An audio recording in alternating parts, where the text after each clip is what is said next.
আপনি কি সারা জীবন শুধু পরিশ্রমই করে যাবেন? আচ্ছা চলুন তো এই প্রশ্নটা দিয়েই শুরু করা যাক। মানে আমরা যে ৯টা-৫টার জীবনে আটকা পড়ে গিয়েছি, এখান থেকে বের হওয়ার কি আসলে কোনো রাস্তা আছে? টিম ফেরিসের বিখ্যাত বই দ্য 4 আওয়ার ওয়ার্ক উইক ঠিক এই বিষয়টাই তুলে ধরে। আর এটা শুধু কোনো স্বপ্ন দেখায় না, বরং একটা বাস্তব পথ দেখানোর চেষ্টা করে।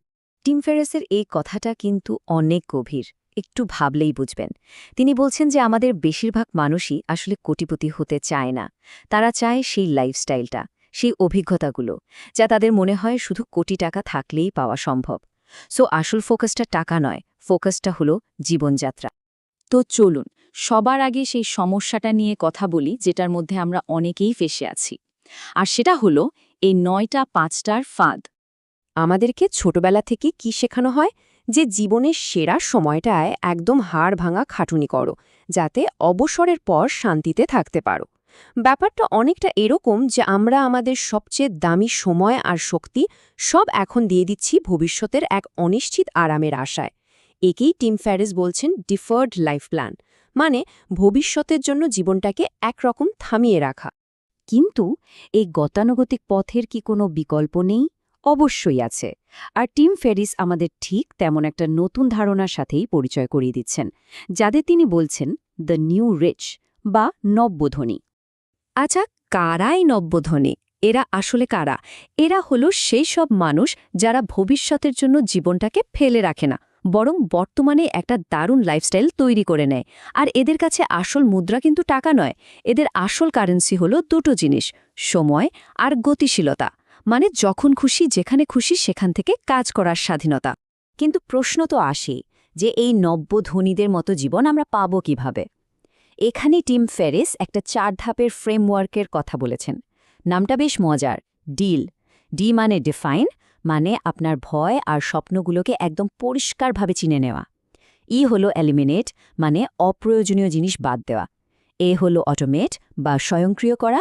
আর সব শেষে এল, মানে লিবারেট বা মুক্তি।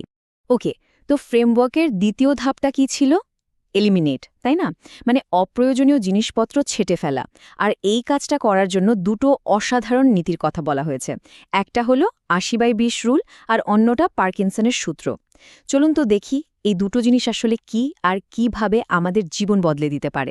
এই যে দেখুন বাম দিকে, এটাই হলো ৮০/২০ নিয়ম। সোজা কথায় আমাদের ৮০ ভাগ রেজাল্ট আসে মাত্র ২০ ভাগ কাজ থেকে। আমাদের কাজ হলো শুধু ওই ২০% গুরুত্বপূর্ণ কাজটা খুঁজে বের করা। আর ডান দিকে দেখুন পার্কিনসনের সূত্র। এটাও দারুণ মজার। একটা কাজকে আপনি যতটা সময় দেবেন, কাজটা ঠিক ততটাই সময় নেবে।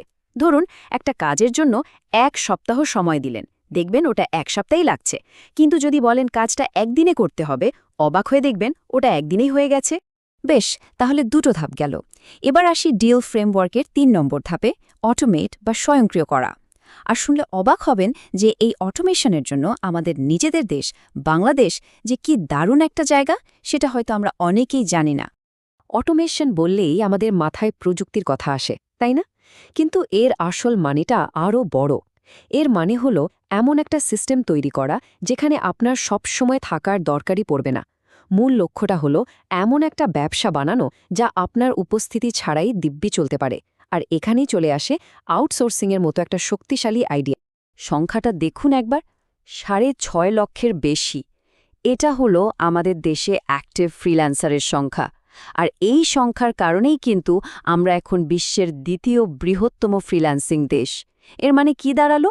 মানে হলো আপনার ব্যবসাকে অটোমেট করার জন্য যে দক্ষ লোক দরকার, তারা আমাদের দেশেই আছে, হাতের নাগালেই আছে। আর সবচেয়ে মজার ব্যাপার কি জানেন?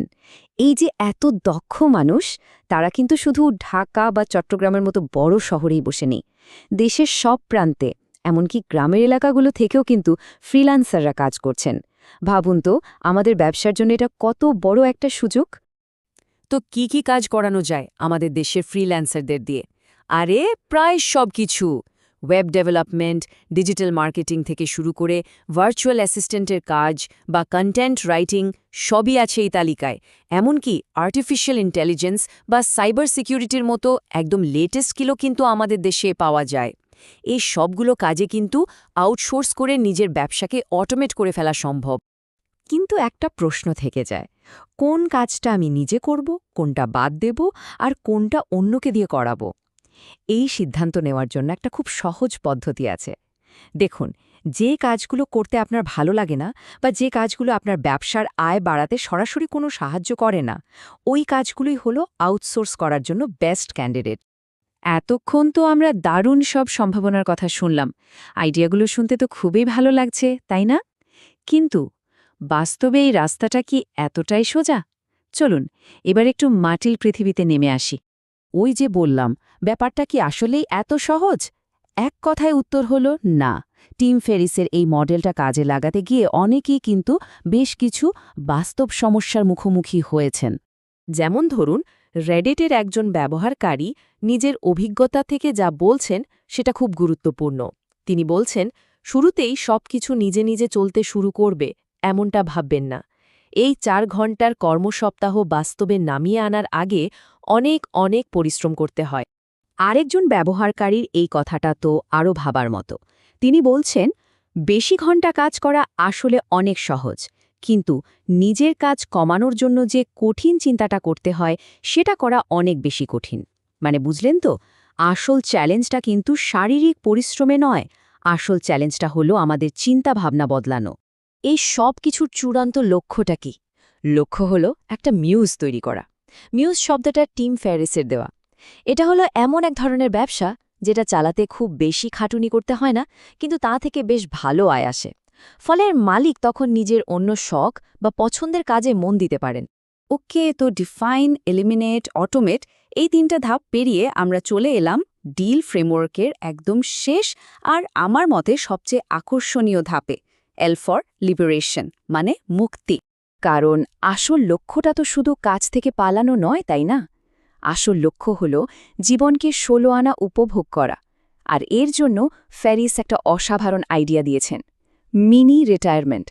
ভাবুন তো একবার, জীবনের শেষে গিয়ে একবার লম্বা অবসর না নিয়ে যদি আমরা সারা জীবন ধরেই ছোট ছোট ছুটি, ছোট ছোট অ্যাডভেঞ্চারে যেতে পারতাম, নতুন কিছু শিখতে পারতাম। এটাই তো আসল মুক্তি। তবে একটা কথা আছে, স্বাধীনতা পাওয়ার পরেও কিন্তু কিছু নতুন ফাঁদে পা দেওয়ার ভয় থাকে। যেমন কোন স্বপ্নগুলো পূরণ করবেন সেটা ভুলে গিয়ে শুধু কাজের জন্যই কাজ করে যাওয়া, অথবা খালি সময় কাটানোর জন্য অকারণে ছোটখাটো সব ব্যাপারে মাথা গলানো, পারফেক্ট হওয়ার চেষ্টায় অতিরিক্ত সময় নষ্ট করা। আর সবচেয়ে বড় ভুল, জীবনের সামাজিক আনন্দগুলো, বন্ধু, পরিবার, এদেরকে ভুলে যাওয়া। শেষ করার আগে টিম ফেরিসের এই কথাটা মাথায় রাখা খুব দরকারি। তিনি বলেছেন, মনোযোগ ছাড়া সময়ের কোনো দাম নেই, তাই সময়ের চেয়ে মনোযোগকে বেশি গুরুত্ব দিন। এর মানে হলো, আপনি কতটা অবসর সময় পাচ্ছেন সেটার চেয়েও বড় কথা হলো সেই সময়টা আপনি কতটা মনোযোগ দিয়ে উপভোগ করতে পারছেন। তাহলে চলুন শেষ করি এই একটা প্রশ্ন দিয়ে। যদি সত্যিই নিজের সময়কে মুক্ত করা সম্ভব হয়, সেই স্বাধীনতা দিয়ে কি করা হবে? এর উত্তরটা কিন্তু আর কারোর কাছে নয়, উত্তরটা আমাদের নিজেদের মধ্যেই আছে।